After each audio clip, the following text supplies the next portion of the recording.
it's Diane from Teach Pre-K. This is going to be a short one today.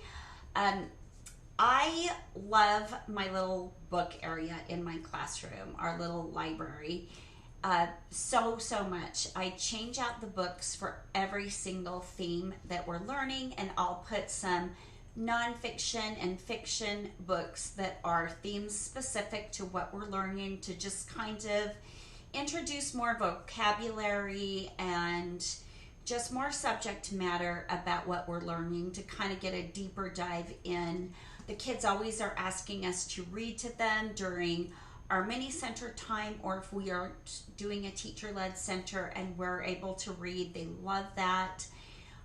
They love me to read books to them at the end of the day while they're waiting to be picked up or go to extended day. So I love changing the books. There's always new stuff for the kids to learn, but I also keep some old favorites on the shelf. You guys, if you don't have these next 3 books that I'm going to show you, you need them. I will leave links to these in this description. I will for all these books, but especially these. This book is Triangle, and it is by Mac Barnett and John Klassen. John Klassen does they do the hat books and things like that. All their books are wonderful. There's something about this book. This is one of the first shape books I read to the kids. And you guys, this is just brown and black drawings, but man, these books suck you in. The stories are great. They're funny. It's fun to kind of ham it up. I love hamming it up when I'm reading. So a copy of Triangle is always on my bookshelf from day one after I read it, in perpetuity, and I get new ones every year. The ones I've had in the past had a much thicker cover than this. This one is not gonna last. This is a paperback, and it won't last, you guys, but that's okay. I have lots and lots of copies that are totally destroyed, and we can just rotate them. So along with that, the next one, oops, you know what? No, the next one I read is Square. Circle is the 3rd one I read. Now, of the 3, this one is probably my least favorite, and I don't know why. Maybe I just don't like squares, but the kids love this book. They love it as much as Triangle. They meet Square in the Triangle book. They'll get to meet Circle in this book. And even though it might not be one of my favorites, I still love it. So this is the next book in the series that I will read, and it is on my shelf from the day I read it until the last day of school, where it is badly bruised and beaten and has packing tape all over it holding it together. So then we've got Circle. I think this one's my favorite. This one kind of has an open-ended question at the end, and they ask for this book again and again. You guys, they ask for all these books again and again and again and again. And whenever I say, hey, does anyone want to choose a book off the shelf? We have a few minutes. It's always Triangle, Square, or Circle. Always. Always. Unless it's Halloween, then it's a Halloween book, because they all love the Halloween books. But this is a must have if you teach early childhood. Another must have that I read at the beginning of the year is Pete the Cat, I Love My White Shoes. I sing the song. We watch the video. There's a great video on YouTube, and I think HarperCollins did a video to this too. I don't know if it's still out. That's their publisher. But when I read this book, I sing this book. And this is another one of those again. I got this from Scholastic on CD, and I bring out a horrible old CD player, and I play it for the kids while we go through the books, especially if I'm tired and I just flip the pages. But man, they are all singing the song, rocking along, and they love this. I am starting a lesson plan subscription service, and I have an awesome Pete the Cat extension activity in my colors unit. Okay, last but not least, I don't know about you guys, but when I was a kid, there were a few books that I would just get sucked into, and I would be lost in these books for hours, and I never got tired of them. I loved everything about them.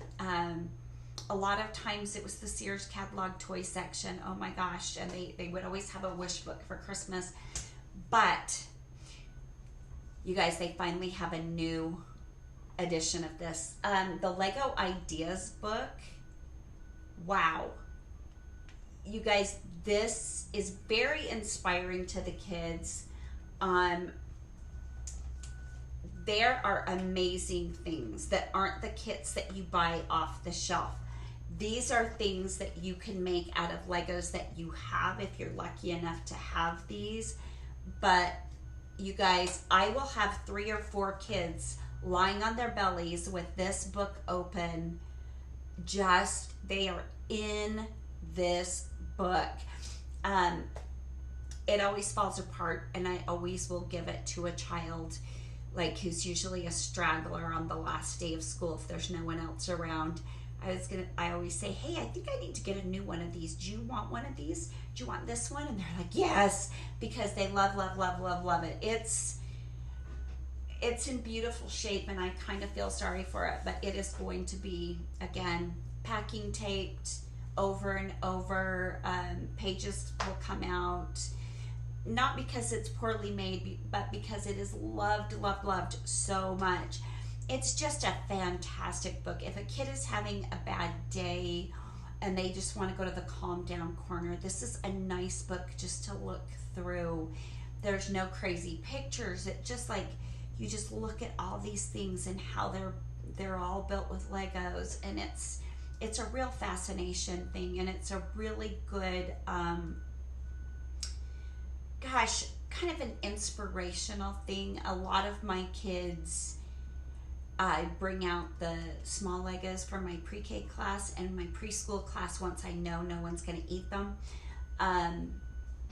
A lot of kids gain a lot of inspiration, and sometimes they want to bring this book over to the block table when they're building, or if we have Legos out for mini centers, they want to bring the book over and see if they can recreate, or they ask me to help them recreate. Sometimes they say, can you make this? And I'm going to say, well, I don't know if I can, but I might be able to if you help me, so that they know I need them to be an active participant in the building. But so this one, always on the shelf. This one, always on the shelf. Circle, always on the shelf. Square and triangle. All the other books around them will change. These are my constants. Another constant that I just don't have with me, it's at school, is Go Dog Go. But that one comes in and out. Go Dog Go is wonderful because it teaches colors, it teaches prepositions, it teaches opposites, it teaches so much vocabulary. And you guys, one year for Halloween, I'm going to make that hat. If you've read that book, you know the hat at the end. I'm making that hat. It might be when I know it's my last year and I want to go out with a bang. But those are just some of my favorites. If you have some favorite books, please tell me. I am a children's book fanatic. I have a book room in this house. And it's not this one with all these shelves either. I've got rows and rows and rows of books, floor to ceiling, that I just use for teaching. So yeah, I've got problems when it comes to kids' books, but hopefully my grandchildren will benefit greatly if I ever have any. But thanks so much for watching, and enjoy your last couple of weeks of summer.